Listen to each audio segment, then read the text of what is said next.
So welcome everyone. My name is Mackenzie. My name is Nick. And we are from the Oregon State University College of Pharmacy. And we're going to share a little bit, and we're part of the Respiratory Health Committee.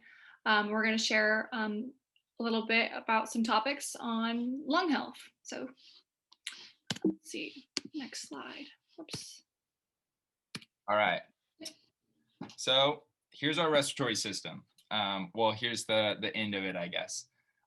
We all have lungs, and our lungs consist of these branches. And these branches, you can think of them like a tree. And they start as that big tube, and then they fraction out into these really, really, really small ends, I guess.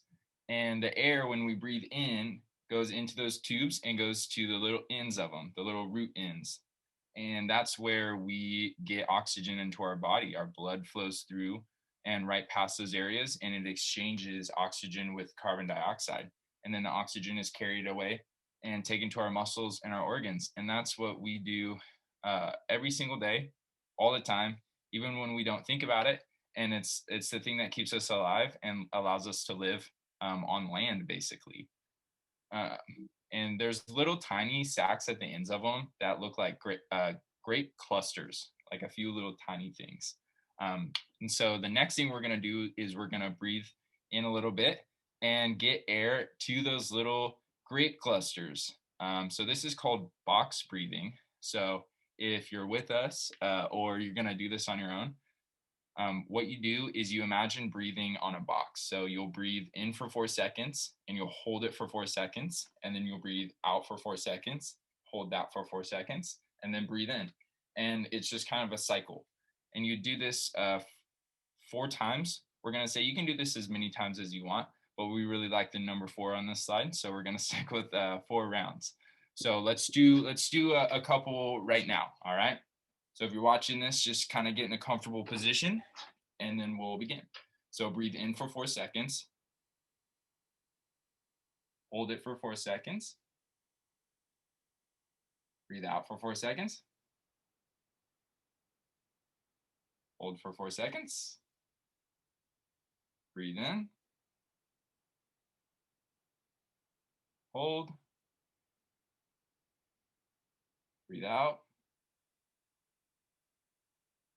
Hold. Breathe in. Hold. Out. Hold. All right, last round. In. Hold. Out.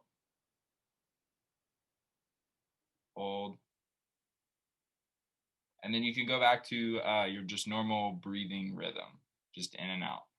But we'll talk a little bit more about this in a little bit.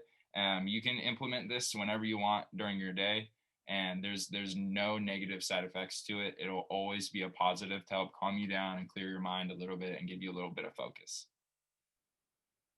Alrighty, so we'll begin our topics. First, we're going to start talking about the unhealthy stuff.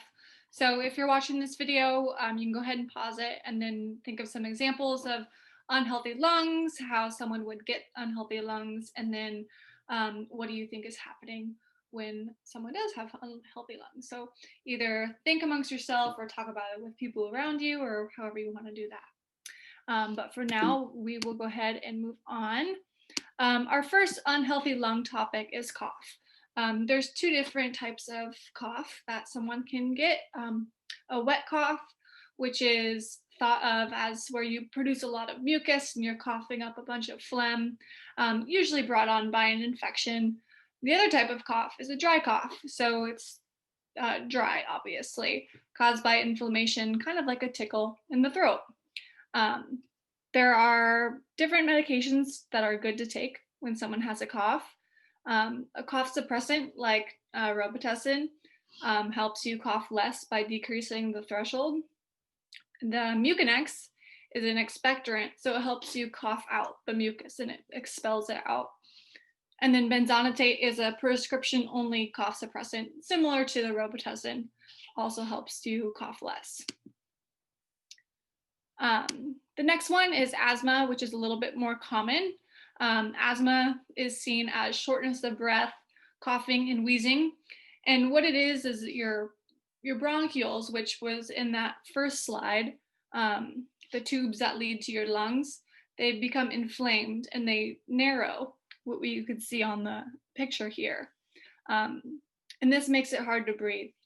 And it can be somewhat common in children, but it's treated with inhalers. So some of the causes of asthma are going to be pet dander, stress, some medications, dust around the home, chemicals and perfumes, air pollutants, smoking, just your genetic DNA makeup, certain infections, and then some foods and beverages as well. So a simulation we have is to help you visualize what it's like to have asthma. And so if you have straws at home, or if you ever have straws, if you breathe through about 4 straws for 30 seconds, that's kind of what it feels like to breathe when someone has asthma or is having an asthma attack. So you can go ahead and try that at home if you want, or anytime really. All right. So we're going to get into a little bit about influenza, and this is what Mackenzie was talking about when you get like a wet cough or something, or some sort of infection that can cause you to be coughing a lot. And so I think a lot of us have heard somebody like in the store, or know somebody, or even we've had it ourselves, where we feel like the expression is coughing up a lung, which you won't actually cough up a lung, but it feels like you are. So influenza is a virus, actually. It's not a bacteria, it's a virus, and it can spread through our respiratory system. How is it spread? That's a great question. Thanks for asking. Well, you can get it just the same as COVID. You can get it through the air, actually, and through breathing out or sneezing. As you can see in that one picture, that individual is sneezing a lot of particles, and on those particles can be the virus. And that is, if you're talking to that person and they sneeze on you, you get covered in the virus particles. And if those make their way into your respiratory system, then you can get that infection. So as listed, sneezing, coughing, and being in close proximity to somebody, as we all know, we're supposed to keep our 6 feet for COVID, but that directly applies to influenza as well. Who does the flu affect? Thanks again for asking. That's such a great question. Everyone. Nobody is special that they can't get the flu. The flu is a very sneaky little bug, and it will get anybody. But the good news is that we have a lot of ways to prevent and also treat it in that moment. If you get it, we can treat it. The best way is to prevent it. Try and avoid getting it, because it can cause damage to your lungs, and it's also not fun coughing up a lung. So there's vaccinations, there's some home remedies that some people swear by, but and then our own body defense, our immune system is a really powerful weapon to help save us and protect us and fight those little nasty bugs. And so if we can build our immune system really good, then that's just a better way that we can prevent getting influenza. So the symptoms are fever, headache, chills, and aches and pains. So a fever is when you have high temperature. A headache, obviously, your head is going to hurt. Fatigue, if you just feel real tired, not a lot of energy. And chills, which kind of is a little confusing because you get really hot, your temperature rises, but you might feel cold. You might get those chills, and you look little goosebumps and your hair stands up and stuff. So that's kind of interesting that you get chills and a fever. But then also just aches and pains around your body. And that kind of goes along with the fatigue, and you feel really down. And so the best thing, like I mentioned, is to avoid getting influenza rather than just treating it and being okay with that. So fun animations for you. So how to prevent it? Like I was saying, is the most important thing. Social distancing, that's something that we've all heard about recently with COVID. And like I said, this goes with influenza as well. Coughing or sneezing into your elbow. So my mom works at an elementary school, and she said that the best thing that they use is to pretend you're a vampire. So you know how vampires have like a big cloak and they like pull it over their head. Pretend you're a vampire and cough into your elbow. A lot of people think that coughing into your hand is okay, but if you cough into your hand, you still get the stuff on your hand, and we use our hands all the time. So the best thing to do is cough into your elbow. And then wash your hands. Again, something we've been hearing a lot lately. Washing your hands is effective, especially if you're somebody or you know somebody or around somebody that is coughing into their hands. We want to be able to wash that and take that little influenza bug off our hands. And then vaccination. Every year there's an influenza vaccination. The influenza virus is real sneaky, and it changes yearly pretty much. And so every year we have to come out with a little bit different of a vaccination to try and be smarter than that little bug. But every year vaccination is the way to go to be the most preventable. Other things, like I had mentioned with the immune system, that's another very powerful way that we can prevent it. Eating a lot of vitamin C, or making sure you're getting enough vitamin C, is a really great way that you can build your immune system without having to resort to medicines or vaccinations or something. I employ you to do vaccinations and the vitamin C, really helpful. Stay hydrated. Water is really, really important for our bodies, just as air is. And so make sure you're staying hydrated, because if our body is dehydrated, it will not be effective at fighting the virus. And then chicken noodle soup with some bread, maybe. This not necessarily science, but it's good for the soul, and it just makes anyone feel good, especially in these cold days of December. So just going to talk a little bit about the vaccination. As I mentioned, there's a yearly one for influenza. It can keep you from getting sick because it gives our immune system a little bit of a head start, so that if you do come into contact with the influenza, it knows what to do and how to take care of it.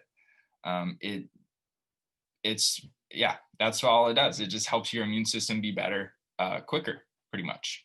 And us as pharmacists, being from the College of Pharmacy, just want to plug that your local pharmacist can give vaccinations, and we're really accessible. So really, if you go into any main store or pharmacy, just ask them about the vaccination, and they'd be happy to give you one.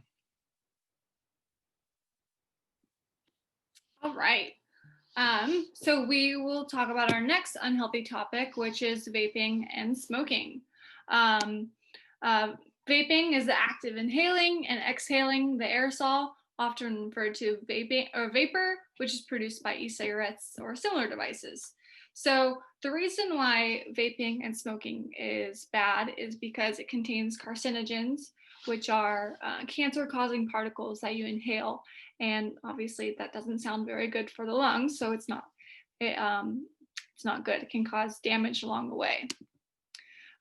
So as time has moved on, the vaping devices have changed, and now they come in all sorts of shapes and sizes for people to find. You know, we have the pipes, the cigars, and just the cigarettes. So these are all examples of vaping devices. Some quick facts about vaping and smoking is that people are now starting to use them at younger ages. So about 2 million middle and high schoolers have reported using an e-cigarette within a 30-day time frame. However, the legal age is 21. So they're using it illegally, but it's also just as bad at any age for the lungs. Another reason why vaping and smoking is so bad is that it's super addictive. It contains nicotine, which is the particle in the smoke that creates that addiction. And so people end up having to use it once they become addicted, and it's just not a good cycle. Vaping devices are also not regulated by the FDA, so they're not sometimes approved. They're harmful to mothers and their developing fetus. And then they prevent the brain from forming correctly in young people. So that's not good if young people are using vaping and smoking devices, because it's not helping their brain grow. And then I think our last unhealthy topic is actually the environment. Sometimes we think our environment is super good, but then we also have to think about poor air quality. So for the people who live in the cities, there's a lot more air pollution because of factories and lots of cars and driving, compared to someone who lives in the mountains where there's less of that and they're going to have healthier air. We also want to think about the smoke and the ash from the fires. So if you were around the West Coast this past summer, we all experienced what that smoke was like. And there was probably like a week of time where we couldn't really go outside because the smoke was so bad. And I'm sure we all learned a new word of AQI, which is the air quality index, which pretty much just tells us how bad the air is for our lungs on a given day. So, and then allergies. So typically you see this in the spring when there's more pollen and dust and grass and hay, but these can be really bad on someone's lungs because that can then trigger asthma in some people, which we were talking about earlier, how pollen can be triggering for some people. And it can put kids at risk for asthma. And then cough becomes more apparent with that. All right, so here's our favorite topic here with Operation Respiratory Health in the College of Pharmacy. We're called Respiratory Health, not Respiratory Unhealth. So we just showed you some unhealthy things, but here's a beautiful side about our respiratory system is that when it's healthy, it's a beautiful thing. So this is another moment for you if you're watching at home you can pause the video and take some time to think about these questions. What are healthy lungs? What does that mean? What does that look like? What does it sound like? And on top of that, what are ways that we can promote healthy lungs or keep our lungs healthy? So just take some time to talk about those things. They're really important questions to consider, and I really hope that you're all taking the time to talk about them. Healthy lungs treat us right, like I said. If our lungs cannot give our body oxygen, then the rest of our body cannot breathe. We can only obtain oxygen one way, and that's through our lungs. There's no other way. We can't get it through our skin or our feet. That'd be really cool if we could, but we can't, unfortunately. We don't have gills, so we have to rely on our lungs to give the rest of our body oxygen. And we have a lot of body that needs oxygen, so our lungs really need to be healthy.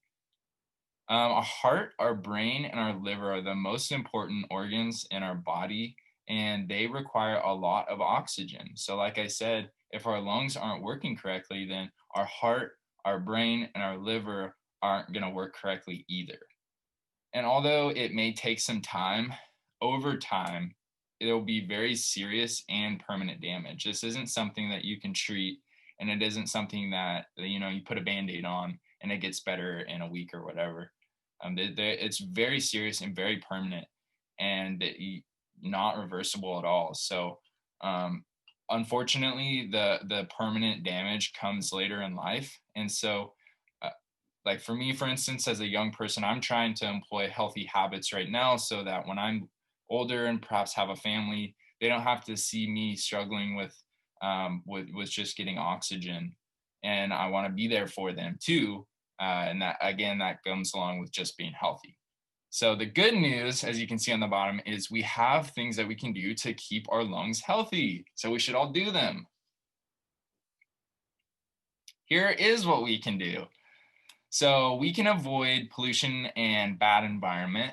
Like Mackenzie was saying, we need to be really cautious about poor air quality and going outside.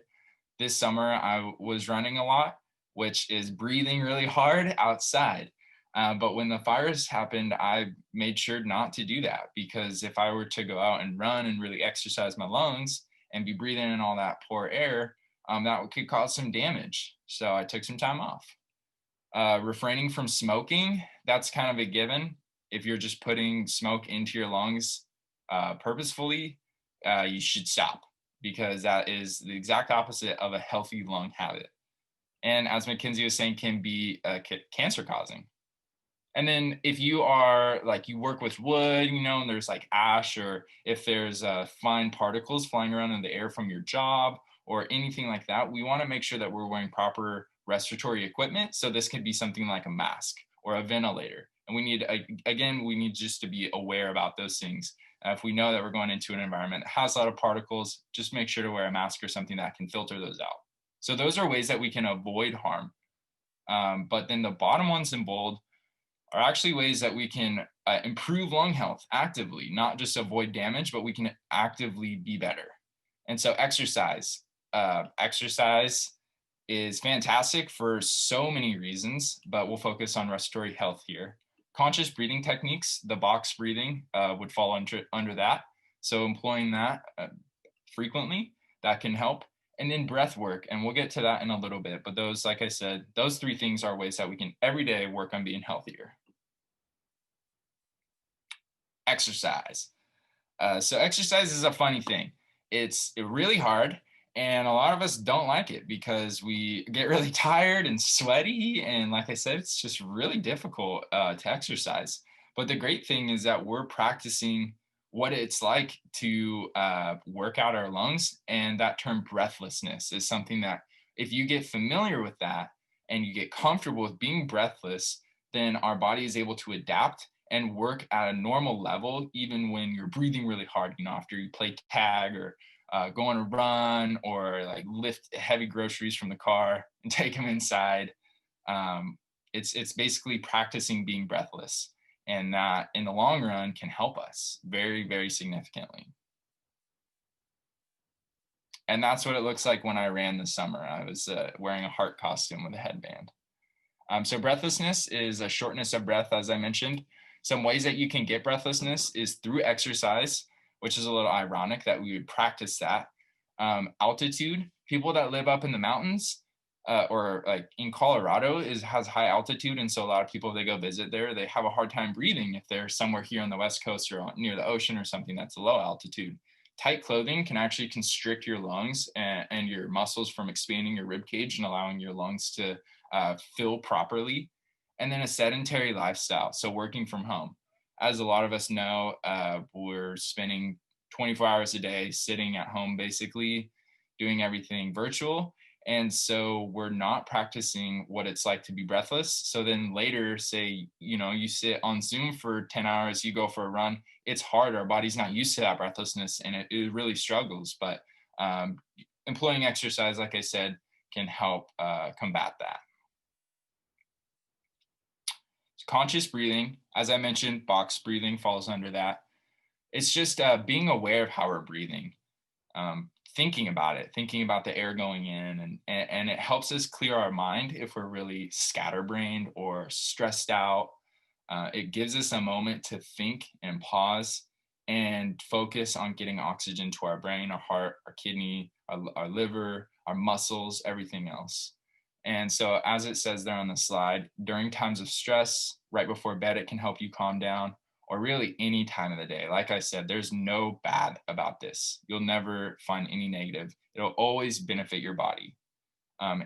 If you're somebody that is concerned with blood pressure, it can actually lower blood pressure. There's some science behind that, like how much oxygen versus CO2 is in your blood. But if you can do this, it will lower blood pressure. And cortisol. Cortisol is stress, basically. Cortisol is a hormone that happens in our body when we're stressed. And so it can lower these levels. And like it says, calm us down, improve mood, and improve our focus, which I think everyone would enjoy some improved focus. And here's the last way that we can actively be better breathers, breath work. So breath work is kind of a workout for our lungs, and not in the same way of actually working out like with weights or something or going on a run. It's a little bit more intense of the conscious breathing, and it usually lasts 20 to 30 minutes, and there's kind of these cycles that you run through, but it goes along the same lines of just being aware of how we're breathing, the oxygen coming in, and you go through these cycles and then these really long holding periods where either you're holding oxygen in your breath or in your lungs, or you have no oxygen in your lungs and you're holding. But this is one of the best ways that we can practice breathlessness or just expanding our lungs. And there's so many scientific benefits to this that happen to our body. If you have asthma, this can help. If you snore at night, things like this can help. stress levels. There's so much good that comes out of breath work. And if you would like to learn more, you can reach out to the College of Pharmacy and try and contact Mackenzie or myself, and we'd love to share more about these breathwork exercises.